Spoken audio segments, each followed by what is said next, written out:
that knockout, yeah, powerful. First round KO. I've not seen a first round KO in a while, especially for heavyweight. Even though they punch harder than the rest of the boxing division, but Stephen Robinson, I've been sleeping on this guy.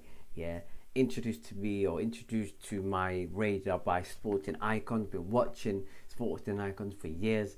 So he's from the Northeast, and this is a Northeast fighter. Started watching Stephen Robinson. I thought, to my understanding, this guy was going to be another one of those prospects. Eventually his ceiling might be top 20 at best. Like I thought it was that sort of opponent. I thought it was that sort of guy. Yeah, bruv. Listen, Sporting Icons, bruv. Thank you. Yeah, you've introduced me to a fighter that I'm impressed with. Steve-O, listen. Yeah, give this man his flowers. First round KO. Okay, now he just came out to a ring walk. What was the ring walk song? The Lion King. It was the Lion King song. Yeah. This guy, I was like, rah, this guy's got confidence. Like I wasn't expecting that level of confidence. I thought he was gonna come out to like something basic and go in the ring and drag it out a couple of more rounds, maybe round 6 and 7, maybe have like a flurry of punches, and the ref just jumps in and says, yeah, no mass. But fam, the power, I was like, yo, this guy's got power. The power isn't like Tyson Fury power. This is potentially AG power. I don't want to get carried away, but the power punches were wow. Like, anyway, yeah. First round gate, good from him. Speaks very well from the Northeast as well. So Northeast, again, they can have a good fighter coming out of that region. Okay, it's been a while since a good fighter comes out of that region, so can't wait for his career, see him next and his progression. I understand he is a sparring partner or long-term sparring partner of AJ. I'm not sure how long they've been doing it, but I think that's what I heard with Sky Sports. I could be gravely mistaken. So he just needs to learn a lot more information and onwards and upwards. I want to know when AJ used him as a sparring partner for what fight. Was it Pulev? Was it Klitschko? I'd like to know, man, because AJ's not fought anybody that tall, that tall since Klitschko. Pulev? Who was before Pulev? Andy Ruiz 2. Andy Ruiz. Prior to Andy Ruiz was Parker. Prior to Parker was Povetkin. No, Takam was somewhere in between.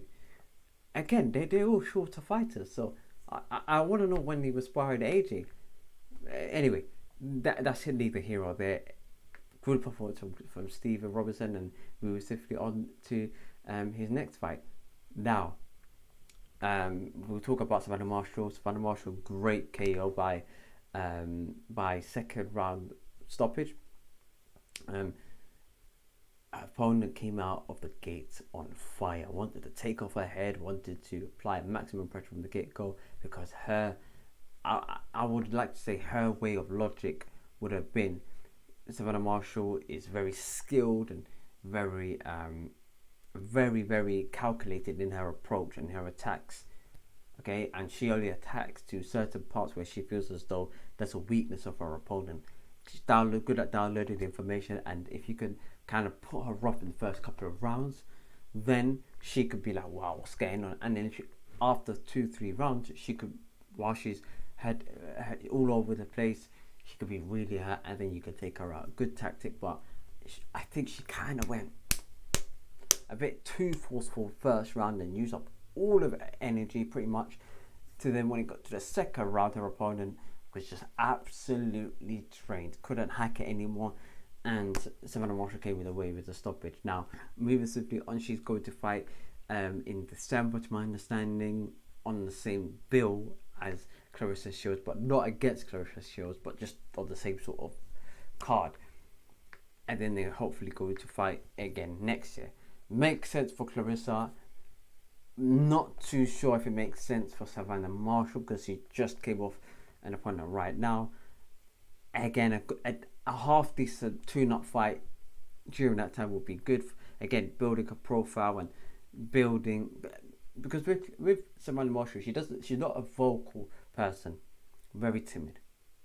So again, they wanted to build a profile in December, and then take the fight onward next year. The reason why I said it makes sense for Clarissa Shields is because she's coming off her last fight is an MMA fight, so she needs to have an actual boxing fight before she gets into the into ring with Savannah Marshall, who is an opponent who she lost to in the amateurs. So again, this is the pro rank. Clarissa Shields, arguably his pound for pound number one women fighter right now, arguably up there with Katie Taylor, definitely. So hopefully they should fight next year, and I can't wait for that fight. Big fight for women's boxing in general. Then let's go on to the Huey. Oh, not Huey. Let's go on to the Eubank one. The Eubank fight. His opponent, again, 97th ranked in the world. I'll say that again. His opponent is 97th ranked in the world. Not a good opponent, but again, it's a decent opponent to kind of display some of the skills that he's been working on in training. He's done that to an extent whereby he's a lot more methodical in his attacks. However, his opponent was running away. His opponent was on his bike. So it's like, and when I'm on his bike, I'm not talking about he running around and he steps in, jab, and 1, 2, whatever, and then runs back on his bike again. This guy was constantly on his bike. He thought it was a hit workout, bruv. Like, it's pointless, bro. Like, big man thing, like, it's pointless, yeah. And I make the joke, like, with Chris Eubanks Jr.'s opponents, it's like, I've got to stay ready, stay fit, because I might get the phone call next week. If this guy's getting the phone call, I might get the phone call next week. But I think Chris Eubank Jr. needs to. I need to see him in his next fight, analyze that, and then really give a verdict on how I see him, how I see Rojo Jr. training him, whether they're a good match, whether they're a bad match, and just take it a bit further, because it's difficult to gauge how they are based on this performance. If the guy was running away and the best bit of work, or the good point for Chris Eubank was that he cut his opponent off, or cut the ring for his opponent in a very different way, and adjusted in that sense. I can't really give it a lot more praise than that, because it's difficult. His opponent ran away from him, so it's like, what can I say? But let's talk about Huey Fury. Oh, sorry, Chris Eubank Jr. Sorry, before we move on, he's looking to fight again end of the year, potentially against Liam Williams or Billy Joe Saunders. If he's fighting Billy Joe Saunders, it's not happening at the end of the year. I'll tell you that for free. Next year, yeah, maybe February, something, January, February. It's not happening in December. Okay.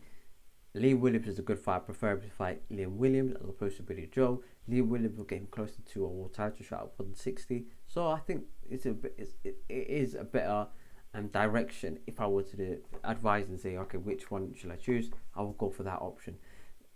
Billy Joe Saunders is coming off a loss against Canelo Alvarez at 168. If I want to win 160 title, I've got to fight people at 160. If Billy Joe Saunders comes down to 160, where would he be ranked? And if he were to be ranked, would he be ranked higher than Liam Williams? I don't think so. Even though he's probably better, but the way it works with the rank and him returning back to that weight, I don't think he'll be ranked highly. If he is, then yeah, go for it, man. Go for it, man. It's 160, and it gets you closer to a world title shot. Go for it, man. 100%. Because he needs the title shot. That's what he needs. Yeah. Anything that can get him to a title shot, even if it's a bad opponent, but it gets him closer, do it. Because at the end of his career, he needs to look at his trophy cabinet and be like, bro, I want this, and I want to be, and he can become a world champion. I know, like, there's been worse world champions out there. I'll tell you that for free. So if he can become a world champion, go for it, man. Even if it's a vacant title, it don't matter, man. His goal is to become a middleweight champion of the world. Okay, and following his footsteps of his father. So I think he can do it, man. I think he could do it. He's got a lot of talent, but I need him to show it a lot more than he's currently doing at the moment. I'm being very optimistic with Chris Eubank Jr. Before I was being very harsh on it, but I apologize on social media. I did, and always an upwards from him, and always an upwards with Roy Jones Jr. training him as well. So what? Let's go into the Huey Fury one, because this one, I'm very intrigued to see where people are with Huey Fury. Huey Fury is a margarita pizza that has no toppings and has no seasoning, but very good base, very good tomato, and very good cheese. That's how I see Huey Fury. He needs, seasoning. Very good, but needs some seasoning. I think a change of trainer will be good for Fury. And when I mean change of trainer, I mean change to a specialist. Somebody who could teach you a style of fighting that Huey can actually do. And it's not too dissimilar from what his fighting style is. Yeah? Because the fight against Christian Hammer was good. From Huey Fury, I'll give it a 6 or a 7 out of 10, around that sort of mark. I think Peter Fury, his father rated the fight very similar to myself, and I think he can. Or he said 7.5. I didn't think it was 7.5. I think it was maybe a 7 or 6. But early on, he used. The thing is, Huey Fury used very different styles in this fight. He went from he fought on the outside jab and single attacks. Then he doubled it up. Then he fought inside. Then he just threw outside, but threw uppercuts instead. He just done a mixture of different tactics and different things. And I think that if he had a new trainer, I'm not saying Peter Fury's father is poor. By any means, he's a very good trainer, and he's trained current world champions at the moment, and so with Savannah Marshall. So I don't think his trainer is actually bad. I think that he may need something different, someone that can teach him something different than what his father's teaching him at the moment in time. Okay, maybe a different tactic. Maybe Kronk might be a better option. Maybe he might hone in on his technical ability and may lose some of the weight, but maybe increase some of the skill and the speed of moving around the ring a bit better and using the jab on the outside. Or maybe he may, if AJ leaves Rob McCracken, maybe he may train with Rob McCracken, work on develop things such as finishing 1-2s.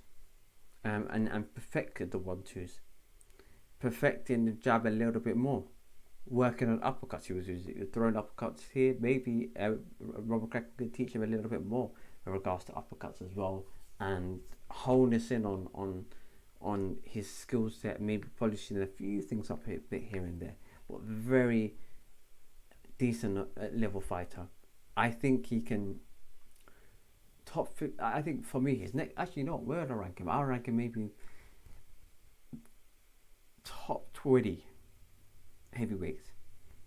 So he needs to fight somebody within the top 15 next, and then fight somebody in the top 10. I think Chisora's 10th place for me, so that's definitely top 10. Frank Sanchez, the likes of a Hellenius, fighters like that. That is a slight step below. Otto Wallin, if he loses to Dillian, those sort of fighters. That's who I would put against Huey Fury. Or Joseph Parker. That's a good shout. Again, Joseph Parker. Stylistically, I think he caused Joseph Parker problems. But all that was with Fury, and hopefully we see him in a good fight going forward. And with regards to boxer in general, I think the whole card, in terms of the fighters and their ability, like, it weren't the best of cards. However, the way they framed it, the way they kind of worked around it with putting Steve Robinson at the end as opposed to being at the beginning, given his professional record, I think it was a smart move. Definitely a smart move. What they did with Savannah Marshall and sort of displaying her stories and giving us clips and putting us into positions where we can learn a lot more about her from a personal level. Again, I admire those things. They tried different things such as the Vidal Riley and the Johnny Nelson, sort of background content creation work in the changing rooms, and understand where the fighters are, where the trainers are prior and after to the fights, in the changing rooms, etc. So and with, I know heat maps come into a lot of stacks with Boxer and Sky Sports, but it demonstrates that they're trying new things. So I'm all for people trying new things. I'm not too fussed with it, but I'm not.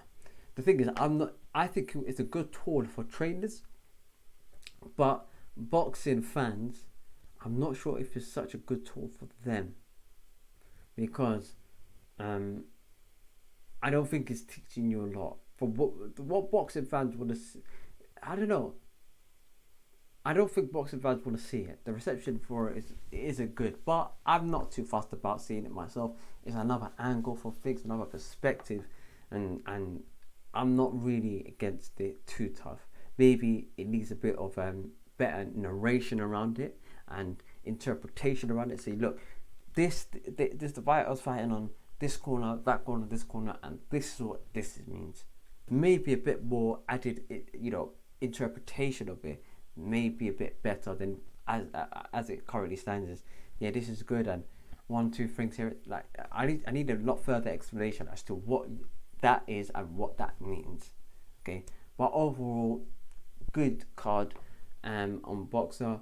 Maybe not the best quality fighters, but overall the best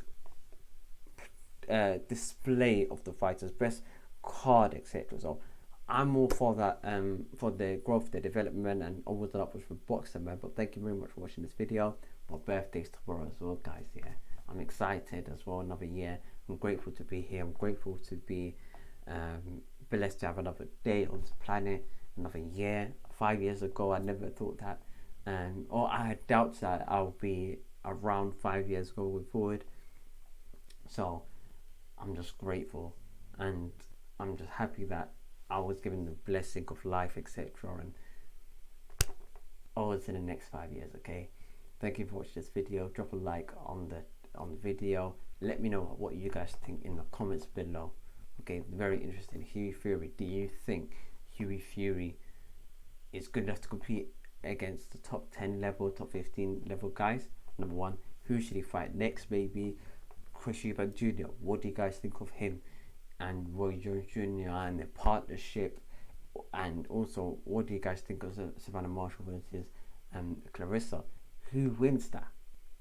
Who wins that? It's very key, because I don't know who wins that one in particular.